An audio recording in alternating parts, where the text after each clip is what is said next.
We back. Y'all see the title, man. Goku squad wipes the Ginyu Force. Right? Goku squad wipes the Ginyu Force. This is back to what if Goku was raised by Frieza? Was this part 4 or part 5? I don't know.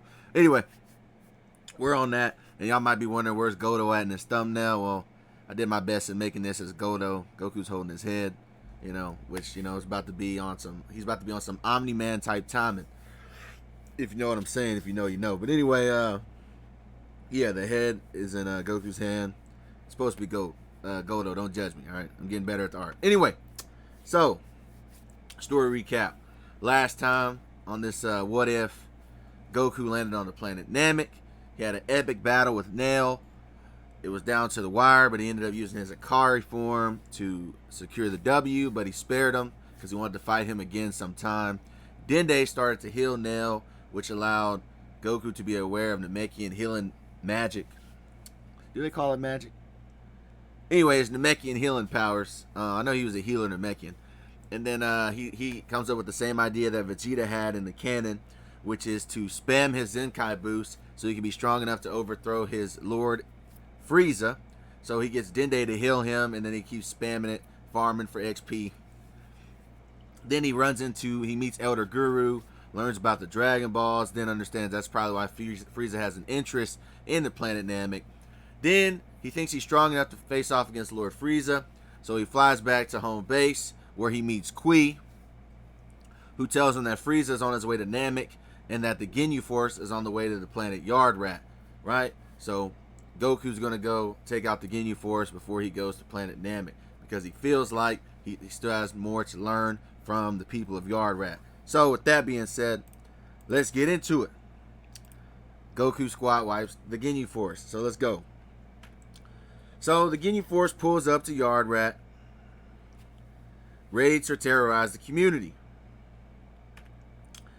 The five guys are halted by the appearance of a lone warrior, and the group is confused by his arrival.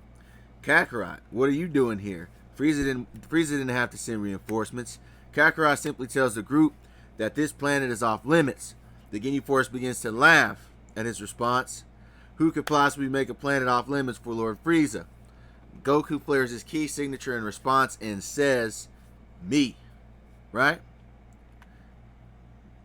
Goku then rushes forward towards the group, fully aware that he doesn't have time to waste on this violent dance group, fully planning a squad wipe. Goku sends an energy blast volley attack towards the group, but it is countered by Goto freezing time. When Goto stops his time freeze, he sees a powerful explosion in the background that makes him nervous by the strength of the son of Frieza, Kakarot. Goto tries to freeze time again, but he is predicted, and Goku uses instant transmission at the same time. Goto looks around as he holds his breath, wondering where Kakarot could possibly be, and as soon as he begins to breathe again, Goku knocks his head off his body, sending it off like a field goal. He then turns to see who's next as he charges an energy into his fist. Jace and Berter step up, ready to spin. They tee up and spin with their signature purple comet attack, and as they surround Kakarot, he remains still and unimpressed, even though they're spinning around him like sharks. Inside the purple vortex, Kakarot sends a fist right through Jace's torso, similar to how Dodoria ran through the Namekian on Namek. Pause on that. All right, no Diddy. And while his hand is still through Jace, he forms a death blast aimed at Berter. Goku smirks before saying, "I guess you can call this a 2-for-1 deal," before blasting Berter through Jace. But before he can catch his breath from the two-piece, he senses a rush of power hurling towards his direction. Raccoon has fired his eraser gun mouth blast attack. Goku didn't have time to avoid the attack, so he simply launched a death blast to counteract with the eraser gun, pouring his energy into it, sending it right back into the mouth of Raccoon, which caused his head to explode from the energy overload. Captain Ginyu freaks out at the quick deletion of his subordinates. Goku fires a death beam into the frantic captain's shoulder. Ginyu fires the Milky Cannon at Kakarot in what seems to be an act of desperation, but Goku deflects the blast quite effortlessly. But the blast was merely a distraction for Ginyu to use his secret body-changing technique, which completely catches Kakarot off guard. Ginyu stands in the body of a superior warrior, and Kakarot stands in a confused stupor within a foreign broken body. The captain strikes a pose of triumph as he dances in the body of a new man, while Goku is left shocked and furious at this bizarre situation. Captain Ginyu then begins to lay down the beats on his old body like it's his hobby, bars, and leaves Kakarot in a broken state on the ground. A sadistic smirk comes across Ginyu's face as he floats within earshot of the broken figure. Since you threw your life away betraying Lord Frieza for the weaklings, I figure I might as well let you watch me purge this planet in your body, so then you can know what it's like to lose comrades like I did. So then he flies away and leaves Goku leaking on the ground. Carnage ensues as fires envelop the neighboring cities as Ginyu begins purging the planet Yard Rat. The Yard Rat natives watch on in disbelief at the appearance of a familiar face now destroying their home world.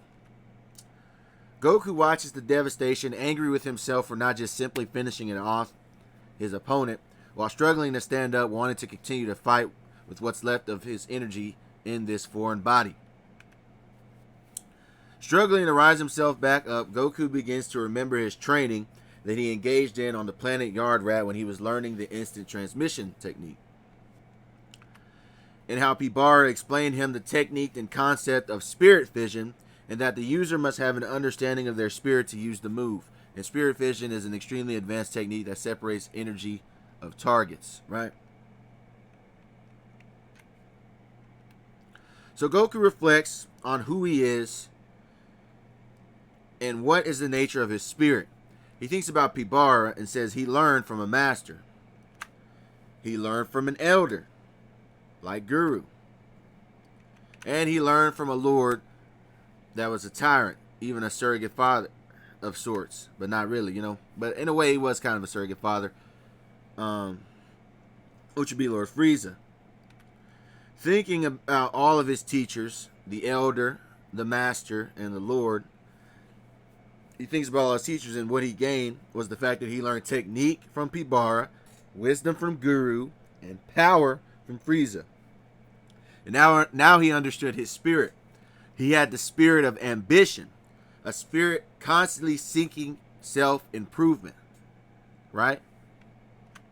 Snapping back to the world with the knowledge of self, Goku feels a calm feeling from within. Happy with the breakthrough, Goku begins to tapping into all his reserves for performing the spirit fission, now that he has a knowledge of his spirit. Goku then rushes full speed at Ginyu with a revitalized spirit. The spirit fission attack forces Ginyu out of his body when he connects the right hook, leaving a look of shock on Ginyu's face. Goku reunites with his body, harmonizing body and spirit within himself. And then Goku glares at Ginyu before saying to him, "I should thank you for stealing my body, because you have showed me who I really am.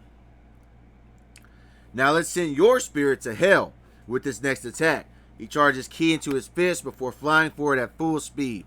Also put in the comments what you think this attack would be called, because I couldn't think of a name for this attack.